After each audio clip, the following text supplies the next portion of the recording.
اعوذ باللہ من الشیطان الرجیم، بسم اللہ الرحمن الرحیم۔ بھائیوں اور بہنوں، اللہ کا کرشمہ دیکھنا ہے تو نماز فجر کے بعد یہ جلالی آیت 21 بار پڑھنا اپنا معمول بنا لیں۔ اللہ تعالیٰ کی ایسی غیبی مدد آئے گی کہ آپ حیران رہ جائیں گے۔ محترم ناظرین، فجر کا وقت وہ مقدس گھڑی ہے جب دنیا خاموش ہوتی ہے، دلوں پر سکون چھایا ہوتا ہے اور رب ذوالجلال کی رحمتیں زمین پر نازل ہو رہی ہوتی ہیں۔ اس وقت کو سحر بھی کہا جاتا ہے، جس میں اللہ کا خاص انوار نازل ہوتا ہے۔ یہی وہ لمحہ ہے جب اہل ایمان اپنی پیشانیوں کو سجدے میں رکھ کر رب سے راز و ریاض کرتے ہیں اور وہ دعائیں بے پردہ عرش تک پہنچتی ہیں۔ قرآن مجید میں اللہ تبارک و تعالی فرماتا ہے کہ قسم ہے فجر کی اور 10 راتوں کی، یہ اللہ تعالیٰ کی طرف سے فجر کے وقت کی عظمت اور اہمیت کی قسم ہے۔ نور الہی دراصل اللہ کی طرف سے دلوں پر نازل ہونے والی وہ روشنی ہے جو انسان کی زندگی بدل دیتی ہے۔ جب کوئی بندہ فجر کے وقت وضو کر کے نماز ادا کر کے قرآن کی تلاوت کرتا ہے یا پھر اللہ کا ذکر کرتا ہے تو اس کے دل پر اللہ کا نور نازل ہوتا ہے۔ یہی نور اسے گناہوں سے بچاتا ہے، دل کو سکون دیتا ہے اور راستہ دکھاتا ہے۔ حضور نبی کریم صلی اللہ علیہ وسلم فرماتے ہیں کہ تمہارے لیے صبح کے وقت میں برکت دی گئی ہے۔ یہ حدیث ہمیں اس وقت کی روحانی اور دنیاوی برکتوں کا خبر دیتی ہے۔ فجر کے وقت کی عبادت نہ صرف آخرت میں نجات کا ذریعہ بنتی ہے بلکہ دنیا میں بھی کامیابی، رزق میں وسعت، بیماریوں سے حفاظت اور سکون قلب جیسی بے شمار برکتیں لاتی ہے۔ تو ناظرین محترم، ہمارا آج کا وظیفہ بھی نماز فجر کے بعد ایک جلالی آیت کو 21 بار پڑھنے کا عمل ہے کہ جس کے پڑھنے سے آپ اللہ تعالیٰ کا کرشمہ دیکھیں گے۔ اللہ تعالیٰ کی ایسی غیبی مدد آپ کے لیے آئے گی کہ آپ خود حیران رہ جائیں گے۔ آپ کیا، آپ کے عزیز رشتہ دار، دوست بھی آپ کی ترقی اور عروج اور کامیابی دیکھ کر حیران رہ جائیں گے۔ ہر کوئی آپ سے پوچھنے پر مجبور ہو جائے گا کہ آپ نے ایسا کیا کیا ہے کہ جس کی بدولت آپ کے راتوں رات حالات بدل گئے ہیں۔ ناظرین، فجر کی نماز کی اہمیت اور فضیلت قرآن و حدیث میں بیان ہے، کیونکہ یہ وقت وہ وقت ہے جب انسان گرم بستر پر نیند کی وادیوں میں خوابوں کے مزے لے رہا ہوتا ہے، اور جب وہ نماز کے وقت اٹھتا ہے تو شیطان کو شکست دے کر اٹھتا ہے تو اللہ تعالیٰ کی ذات اس پر رحمتیں اور برکتیں نازل فرماتی ہے۔ اس وقت کی خاص بات یہ بھی ہے کہ اللہ تعالیٰ اپنی رحمت کے ساتھ سب سے قریب ہوتا ہے، اور حدیث قدسی میں آتا ہے کہ میرا بندہ جب سحر کے وقت مجھے یاد کرتا ہے تو میں اس کے قریب ہو جاتا ہوں۔ ناظرین، یہی قرب الہی انسان کے ایمان کو تازہ کرتا ہے، نور الہی دل کی تاریکی کو ختم کرتا ہے، انسان کے اندر عاجزی، شکر گزاری اور محبت الہی کو بڑھاتا ہے۔ یہ وہ نور ہے جو ظاہری آنکھ سے نظر نہیں آتا مگر دل اور روح تک کو روشن کر دیتا ہے۔ فجر کے وقت اٹھنا بظاہر تو مشکل لگتا ہے، مگر جو اسے معمول بنا لے اس کی زندگی میں ایسی روحانی تبدیلی آتی ہے کہ وہ دنیا کی تنگی میں بھی اللہ کے نور سے روشن رہتا ہے۔ تو ناظرین محترم، یہ آیت بہت ہی چھوٹی سی آیت ہے لیکن اس کی برکات اور اس کی فضیلت بہت زیادہ ہے۔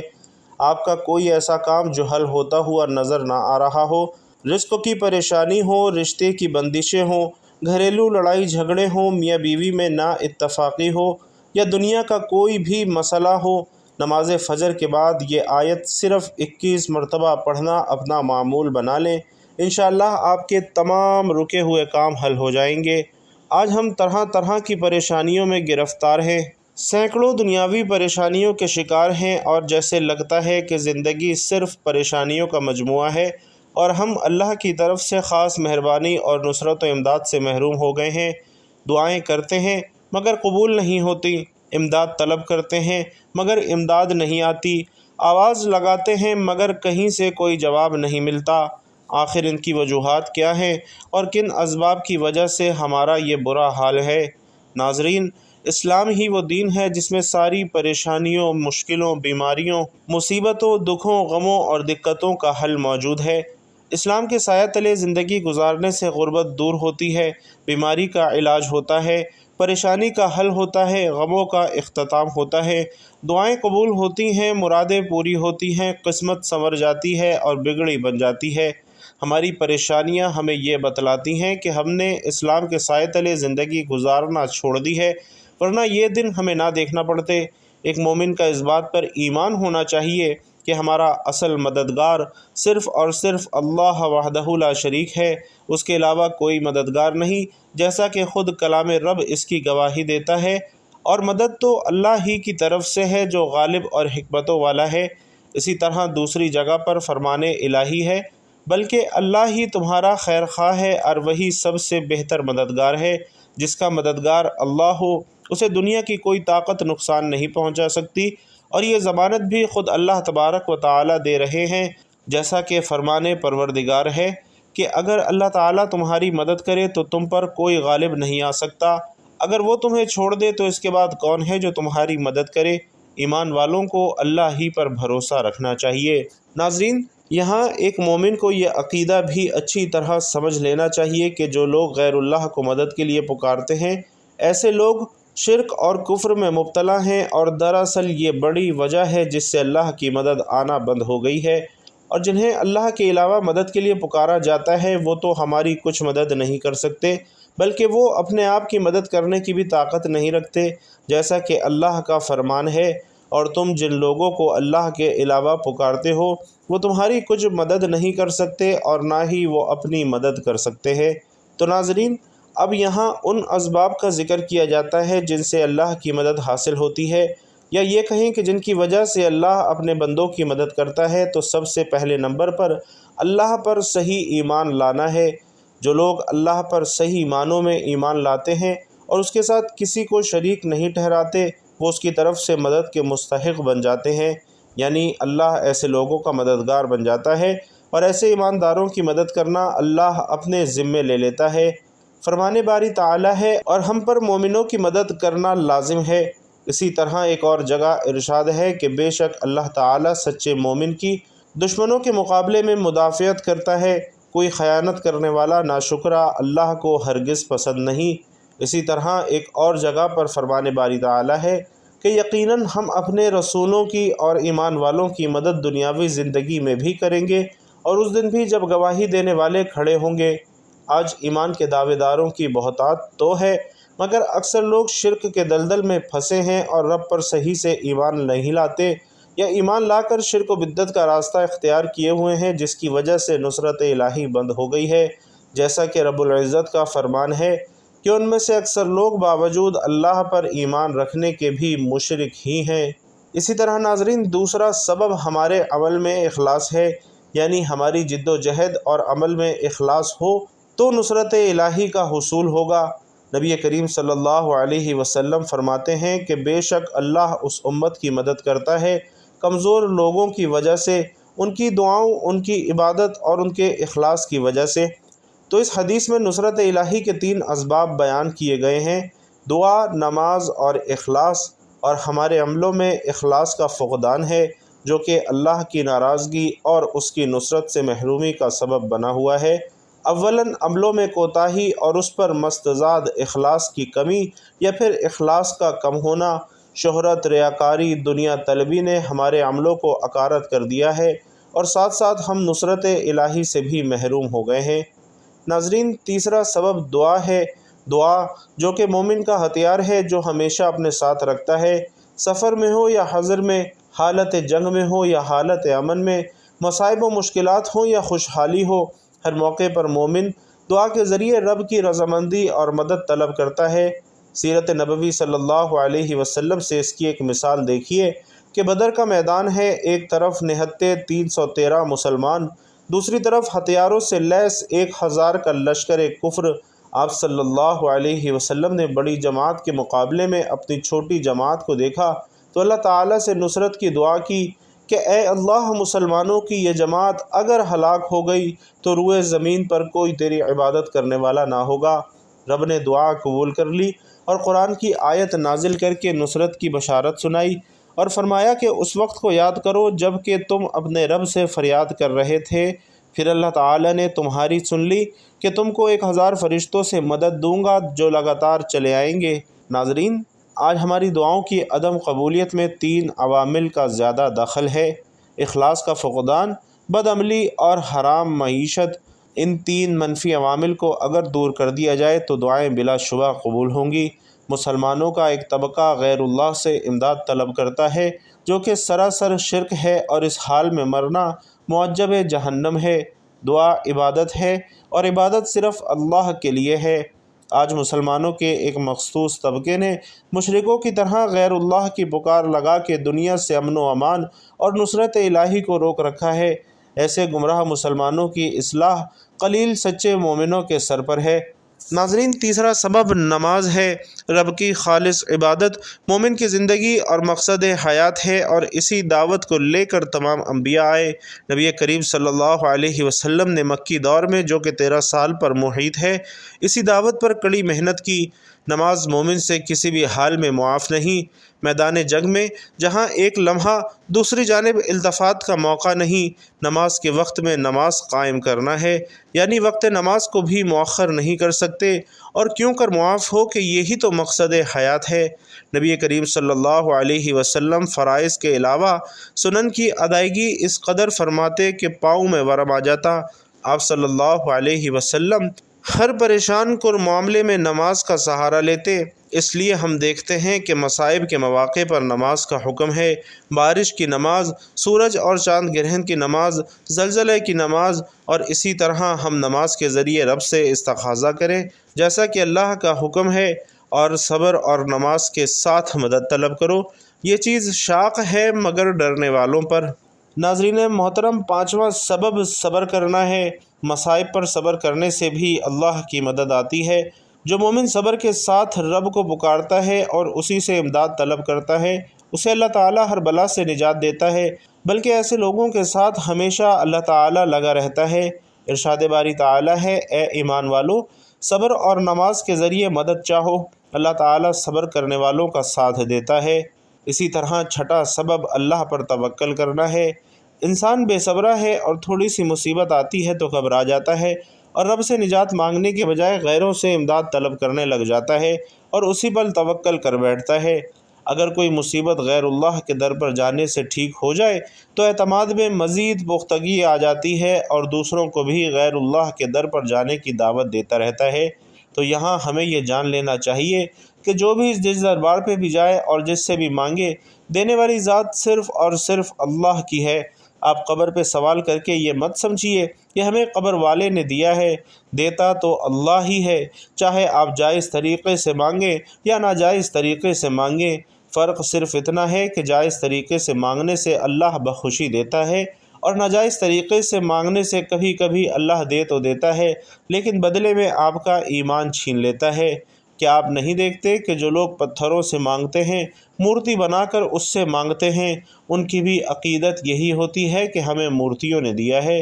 تو مسلمانوں کو صرف اللہ پر ہی بھروسہ کرنا چاہیے۔ یہ عبادت کے قبیل سے ہے، اور توکل نصرت الہی کا سبب ہے۔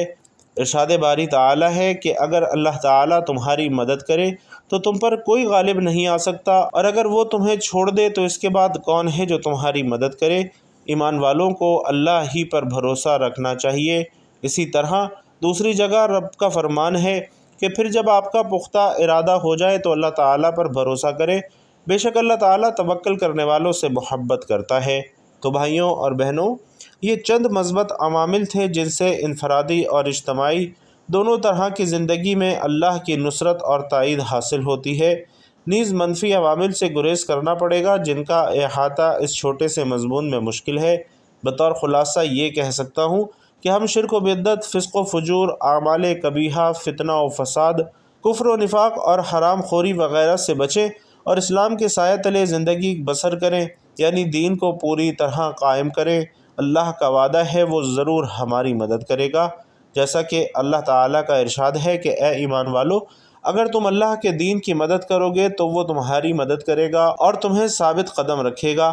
ہم میں سے اکثر لوگوں کو ایک شکوہ ہمیشہ رہتا ہے کہ روزی میں برکت نہیں ہے، گھروں میں برکت نہیں ہے، اور کتنا ہی کما لیں پتہ ہی نہیں چلتا کہ کہاں گیا۔ ہر وقت کوئی نہ کوئی پریشانی رہتی ہے، کبھی بیماری تو کبھی کوئی اور تنگی۔ اور ناظرین، اگر ہم اس ساری بے برکتی، تنگ دستی، بے روزگاری اور پریشانیوں کو نماز فجر کی عدم ادائیگی کے پس منظر میں دیکھیں تو معلوم ہوگا کہ یہ سب بے برکتی اسی سبب سے ہے کہ ہم نماز فجر کی ادائیگی میں حد درجہ کوتاہی اور غفلت کا شکار ہیں۔ رسول علیہ الصلاۃ والسلام کی اس حوالے سے متعدد احادیث موجود ہیں جن میں رزق کی تنگی و فراوانی اور برکت کو نماز فجر کی ادائیگی سے مشروط کیا گیا ہے۔ ایک فرمان نبوی صلی اللہ علیہ وسلم کا مفہوم ہے کہ رزق تقسیم کرنے والا فرشتہ ہر صبح فجر کے وقت بندوں کا رزق لے کر زمین پر اترتا ہے۔ جو دروازہ فجر کے وقت کھلا ہوتا ہے فرشتہ اس کا رزق دروازے پر رکھ کر چلا جاتا ہے، اور جو دروازہ فجر کے وقت بند ہوتا ہے فرشتہ اس کا رزق واپس لے کر چلا جاتا ہے۔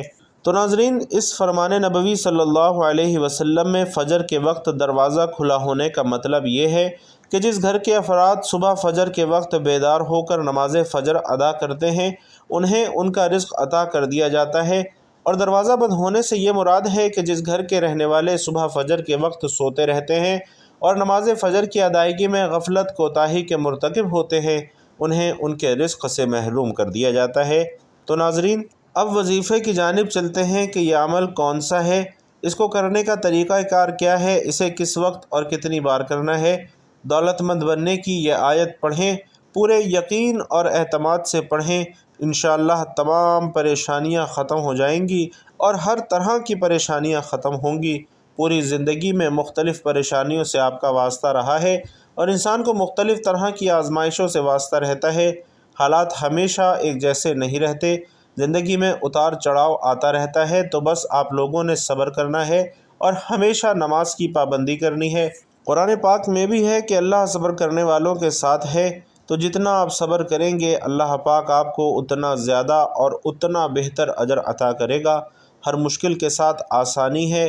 کئی لوگ ایسے ہیں جن کو دنیا میں ہر طرح کی ٹھوکریں لگتی ہیں، انہیں غربت کا بھی سامنا کرنا پڑتا ہے، مشکلات بھی آتی ہیں، لیکن پھر جب اللہ تعالیٰ ان پر اپنا فضل و کرم نازل فرماتا ہے تو صرف اور صرف اللہ تعالیٰ سے مانگتے ہیں تو اللہ تعالیٰ انہیں عطا فرماتا ہے کہ ان کے پاس کسی بھی چیز کی کمی نہیں رہتی۔ تو فجر کی نماز کے بعد آپ نے یہ خاص عمل کرنا ہے۔ قرآن پاک کی چھوٹی سی جلالی آیت ہے، فجر کے بعد جب کوئی میرا بہن یا بھائی اس آیت کو 21 مرتبہ پڑھ لے گا تو وہ اللہ تعالیٰ کا کرشمہ اپنی کھلی آنکھوں سے خود دیکھے گا۔ اللہ اسے اتنا نوازے گا کہ وہ خود بھی حیران رہ جائے گا اور اس کے آس پاس کے لوگ بھی حیران رہ جائیں گے۔ یہ وظیفہ ناظرین بزرگوں کا بتایا ہوا وظیفہ ہے، اور مجھے اپنے اللہ پر پورا یقین ہے کہ آپ کو ہر وہ چیز ملے گی جس کی آپ خواہش کریں گے، جیسے مجھے ہر وہ چیز ملی جس کی میں نے خواہش کی۔ یہ بڑا ہی مجرب، بڑا ہی خاص الخاص عمل ہے۔ یہ وظیفہ آپ نے اس طرح کرنا ہے کہ جب آپ فجر کی نماز ادا کر لیں اس کے بعد اسی جگہ پر بیٹھے رہنا ہے، اور آپ نے اول و آخر 7 مرتبہ درود ابراہیمی پڑھنا ہے۔ اللہم صلی علی محمد وعلی آل محمد کما صلیت علی ابراہیم وعلی آل ابراہیم انک حمید مجید۔ اللہم بارک علی محمد وعلی آل محمد کما بارکت علی ابراہیم وعلی آل ابراہیم انک حمید مجید۔ درود ابراہیمی آپ نے شروع میں بھی 7 مرتبہ پڑھنا ہے اور وظیفہ ختم کرنے کے بعد بھی 7 مرتبہ پڑھنا ہے۔ شروع میں 7 مرتبہ درود پاک پڑھنے کے بعد آپ نے 21 مرتبہ یہ آیت پڑھنی ہے، اللہم انصرنا فإنک خیر الناصرین، یعنی اے اللہ مدد دے کیونکہ تو بہترین مدد دینے والا ہے۔